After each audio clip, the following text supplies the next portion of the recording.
Hey YouTube, Untamed here.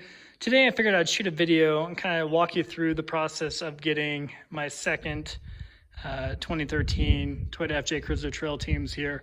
So I know a lot of you kind of thought I was ridiculous when I ended up getting another one just within really just 2 or 3 months of getting that one right there.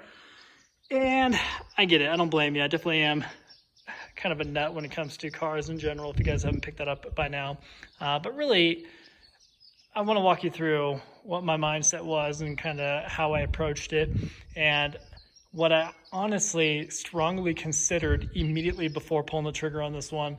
And once I tell you that, you guys might kick me in the face. So for those of you who don't know, a couple months back, a little bit more than that, I bought this 2013 FJ Cruiser Trail teams, right? So they're both cement gray, both amazing. This one, as you can tell, for those of you who haven't watched my videos, this one, it has a few more modifications on it. It has a TRD brake system on it, big brake kit. Has obviously the BFG Goodrich KO2s on it that I put on it, along with the TRD OEM wheels.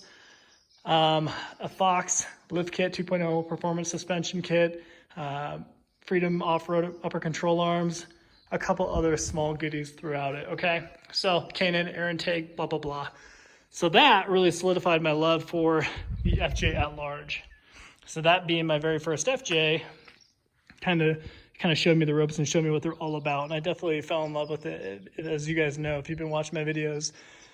So after geeking out pretty hard about that, soon after I purchased it, and as my love was solidified with the FJ, I did that thing that most of us car guys often do, and we shouldn't do. At least our wives would appreciate it if we didn't do. But I began searching online for other ones, right? For what reason, you never know really, but I did it, and I found this one soon after. Obviously I got that one. Then within a couple of weeks, I found this one with 22,000 miles, completely stock, cherry, totally mint condition, in and out. Underneath, you can almost eat off the bottom of it, of how clean the undercarriage is here.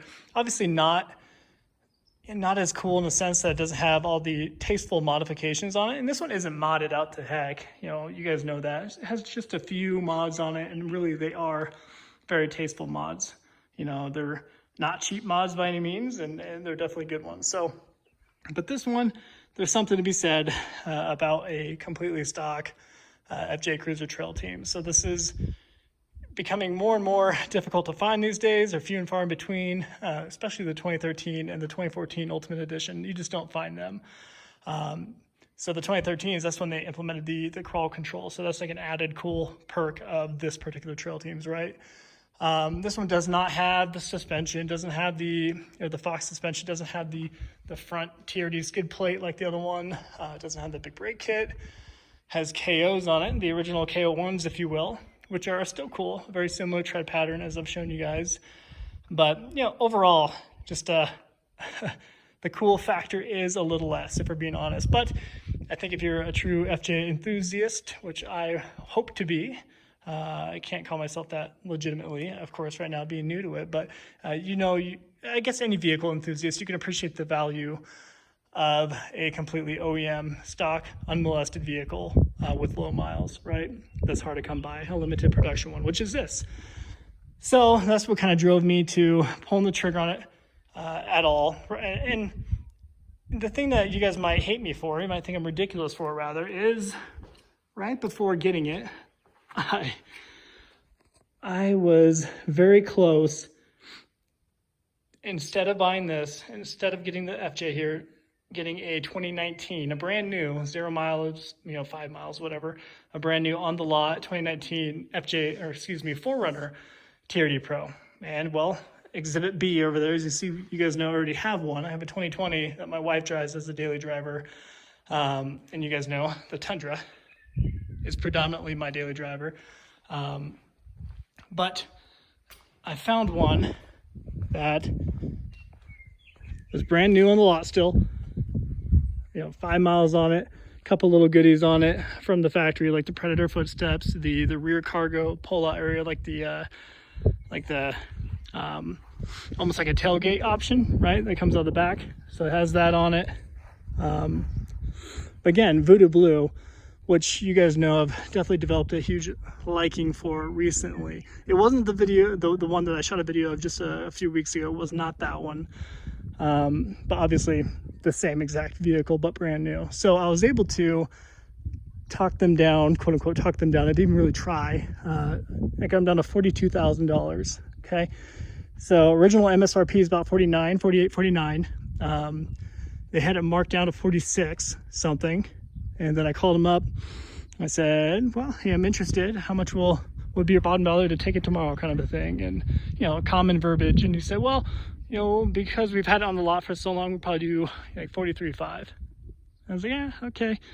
Well, I appreciate that, but no thanks, kind of thing. Really, it's just kind of testing waters, right? He ended up calling me back and saying, yeah, we'll do 42 for it. And that is the absolute lowest my sales manager will do for it. He was pretty overly clear with that.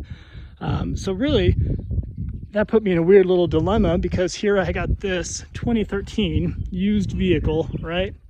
On paper, it says 2013 used vehicle, 22,000 miles on it, which is very low for 2013, I get it. But here I'm spending more on a 7-year-old vehicle when I could be getting, you know, a new one of these, 2019, a year old, but still new, right?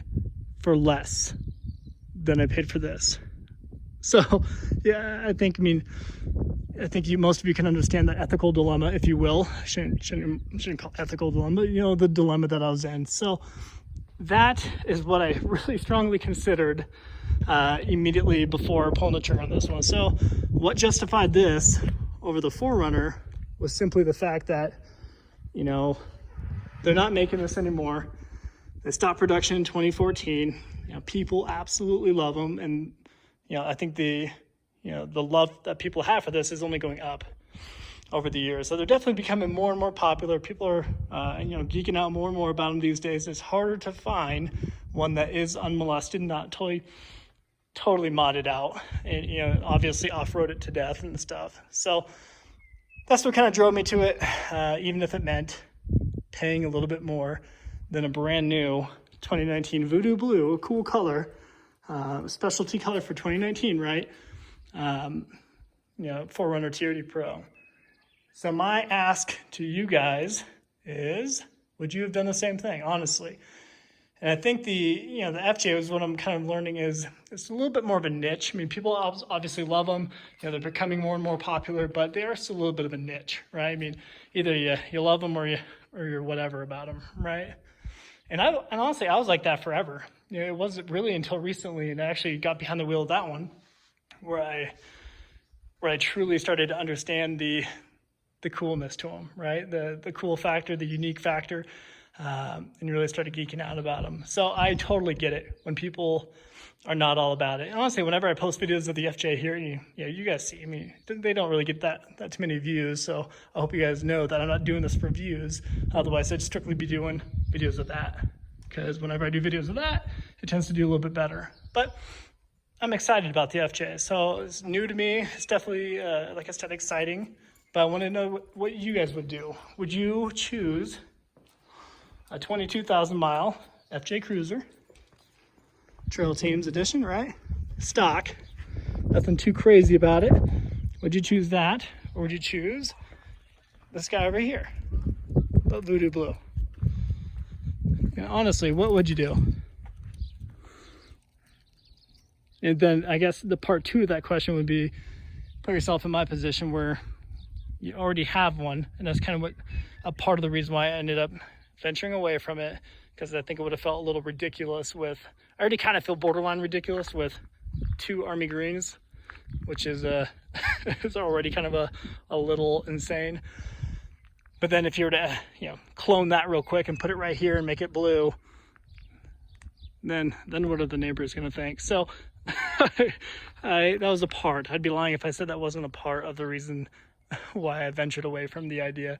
But I don't know. I love the 4Runner. I think they're sweet.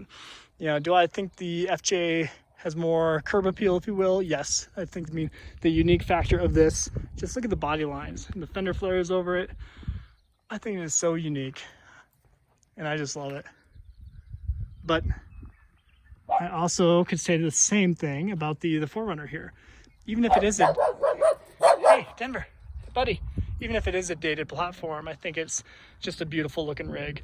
Especially after seeing the Voodoo Blue in person several times, I really have fallen in love with that color. Especially when you get Voodoo Blue, you put on the RSG rock sliders on the side, put these guys on. I'd probably do the flat ones if I did get it, had I have gotten it. Then of course tinted out the windows like I did with this one. And really, I think that looks perfect. So at any rate, I've already made this a long video, I'm sorry, but just kind of want to walk through that and kind of tell you how that worked out for me. So I guess as a parting shot to you, I will explain real quick.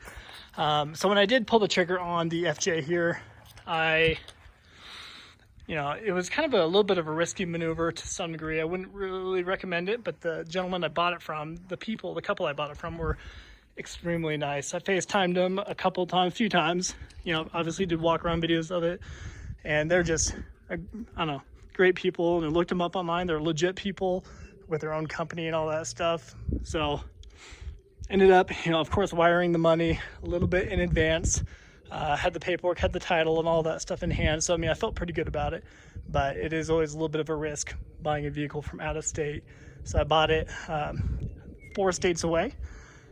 And, the price tag of shipping the vehicle over here to Wyoming was an additional, $750, $700. So it all kind of added up. It turned into a little bit of a spending endeavor, but even my wife approves of it, if you can believe that or not. So she actually thinks it's really cool. She thinks it's cute. She thinks it looks like a turtle. She's all about it. So I'll wrap up the video there, guys, but let me know what you think. Would you have gotten the Voodoo Blue TRD Pro or this? Until next time.